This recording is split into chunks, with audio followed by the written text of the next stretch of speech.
الحمد لله نحمده ونستعينه ونستغفره ونؤمن به ونتوكل عليه ونعوذ بالله من شرور أنفسنا ومن سيئات أعمالنا من يهده الله فلا مضل له ومن يضلله فلا هادي له ونشهد أن سيدنا ومولانا محمدا عبده ورسوله أما بعد قال الله تبارك وتعالى أعوذ بالله من الشيطان الرجيم بسم الله الرحمن الرحيم واذكر في الكتاب إبراهيم إنه كان صديقا نبيا إذ قال لأبيه يا أبت لم تعبد ما لا يسمع ولا يبصر ولا يغني عنك شيئا صدق اللہ العظیم۔ میرے محترم بزرگوں، اللہ رب العزت نے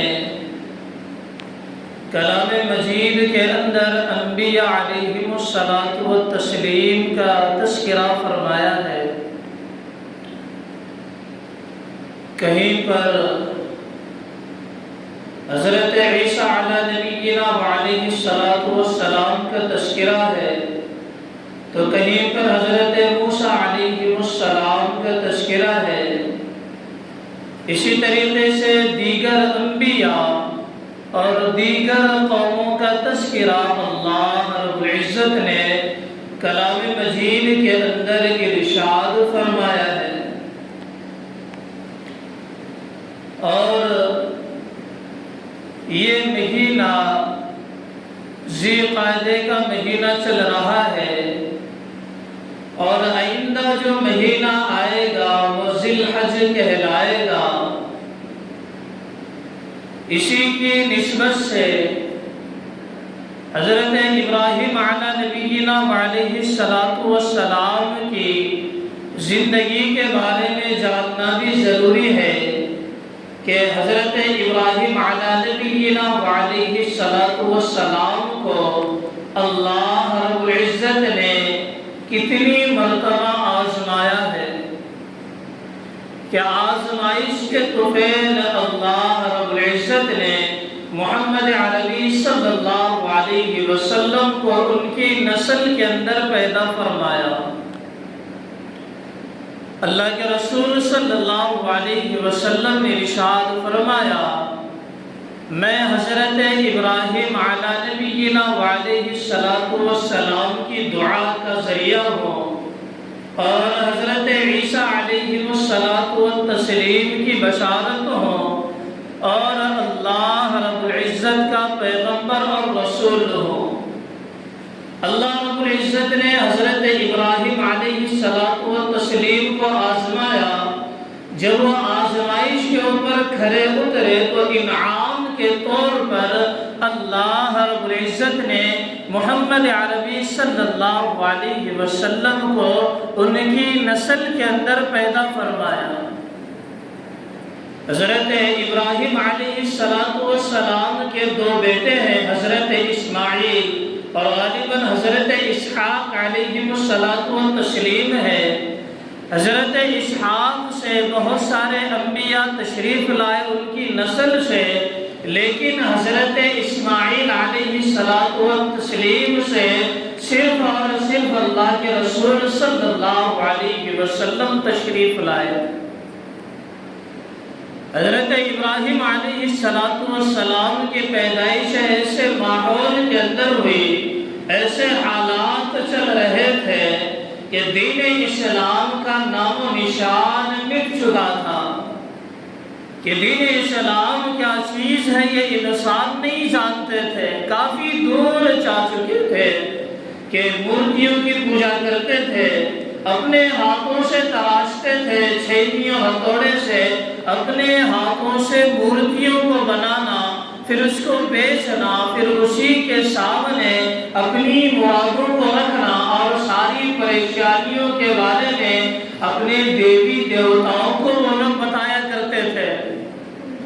حضرت ابراہیم علیہ السلام کی پیدائش ایسے گھر کے اندر ہوئی کہ خود حضرت ابراہیم علیہ السلام کے والد آزر جن کا نام تھا وہ خود مورتیاں بنایا کرتے تھے، ہاتھوں سے مورتیاں بنایا کرتے تھے دیوی دیوتاؤں کے، یا جو بھی اس دور کے لحاظ سے وہ لوگ جن کو مانا کرتے تھے اپنے ہاتھوں سے بناتے تھے، پھر اسی کے سامنے اپنی مرادوں کو رکھتے تھے اور یہ کہتے تھے کہ یہ ہمارے خدا ہے، اور ان لوگوں نے اپنے تراشے ہوئے مورتیوں کو خدا کا درجہ دیا ہوا تھا۔ میرے محترم بزرگ و دوستو، حضرت ابراہیم علیہ السلام اس گھر کے اندر پیدا ہوئے، جیسے جیسے عمر بڑھتی چلی گئی تو حضرت ابراہیم علیہ السلام کے سر کے اوپر ان کے والد صاحب ایک ٹوکرا رکھتے تھے اور اس ٹوکرے کے اندر مورتیاں رکھتے تھے اور یہ کہتے کہ بازار جا کر اسے فروخت کر کے لے آؤ، بازار جاؤ اسے بیچو۔ حضرت ابراہیم کو یہ کہا جاتا، ان کے والد خود یہ کہتے کہ جاؤ بازار جاؤ یہ مورتیاں فروخت کر کے آؤ۔ حضرت ابراہیم علیہ السلام کو اللہ رب العزت نبی بنانا چاہتے تو وہ بازار جاتے، بیچنے کے بجائے جیسے لے کر گئے ویسے واپس آ جاتے، بیچتے نہیں تھے بلکہ اس گلی سے گئے اور دوسری گلی سے واپس آ جاتے، وہ مورتیوں کو نہیں بیچتے۔ جب گھر پر واپس تشریف لائے تو ان کے والد کہنے لگے تم تو بڑے نالائق نظر آتے ہو، میں نے تمہیں بیچنے کے لیے بھیجا تھا اور تم میرا نقصان کرا کے واپس آئے ہو، بیچا بھی نہیں اور ویسے ہی واپس چلے آئے۔ تو اس موقع پر حضرت ابراہیم علیہ السلام نے جو بات اپنے والد صاحب سے کہی اس بات کو قرآن مجید نے نقل کیا ہے کہ کس انداز کے ساتھ میں حضرت ابراہیم اپنے والد صاحب کے سامنے دین اسلام کو بیان کر رہے ہیں، دین اسلام کی تبلیغ کر رہے ہیں۔ اپنے والد صاحب کے سامنے کہتے ہیں اِذْ قَالَ لِأَبِيهِ يَا أَبَتِ لِمَ تَعْبُدُ مَا لَا يَسْمَعُ وَلَا يُبْصِرُ وَلَا يُغْنِي عَنْكَ شَيْئًا۔ حضرت ابراہیم کہتے ہیں اپنے والد سے کہ ابا جان آپ کس مورتیوں کی پوجا کرتے ہیں، کس کے سامنے اپنا ماتھا ٹیکتے ہیں، جس کو آپ اگر کسی جگہ رکھ دے تو وہ سارا دن یا جب تک آپ انہیں نہ دیکھے ساری رات سارا سال وہی ایک ہی جگہ پر پڑے رہے، نہ اپنا بازو پلٹ سکتے ہیں، نہ ادھر ہو سکتے ہیں نہ ادھر ہو سکتے ہیں، ایک ہی جگہ پر وہ پڑے رہیں گے، نہ اپنا ہاتھ ہلا سکتے ہیں نہ اپنا پیر ہلا سکتے ہیں، اور تم اپنی پریشانیوں کا حل ان کے سامنے رکھ کر اور ان کی اپنی پریشانیوں کو دور کرنا چاہتے ہو۔ وَلَا يُغْنِي عَنْكَ شَيْئًا، اور تم ان کے سامنے اپنی مرادوں کو رکھتے ہو، منتیں مانگتے ہو، سماجت کرتے ہو ان کے سامنے اور اپنی حاجات ان کے سامنے پیش کرتے ہو، وہ خود کی تو نہیں سن سکتے، آپ کی کہاں سے سنیں گے؟ خدا تو وہ ہوگا جس نے ہم سب کو پیدا کیا ہو، ان مورتیوں کو آپ نے بنایا ہے، یہ تمہارا خدا کیسے ہو سکتا ہے؟ تو حضرت ابراہیم کہنے لگے ما لا يسمع ولا يبصر، نہ یہ تمہاری باتیں سن سکتے ہیں نہ تمہاری پریشانیوں کو یہ دیکھ سکتے ہیں، ولا يغني عنك شيئا، اور نہ تمہیں کسی چیز سے بے نیاز کر سکتے ہیں۔ یہ تو ایسے ہیں خود اپنا پیر نہیں ہلا سکتے، خود کے جسم کے اوپر اگر ایک مکھی بیٹھ جائے تو ایک مکھی کو بھی نہیں ہٹا سکتے، اور تم نے ان کو خدا کا درجہ دے دیا ہے۔ جیسے ہی حضرت ابراہیم کے والد نے یہ بات سنی کہنے لگے نالائق خاموش ہو جا، کہ یہ ہمارے بزرگوں کے دور سے یا ہمارے باپ داداؤں کے دور سے یہ چلا آ رہا ہے،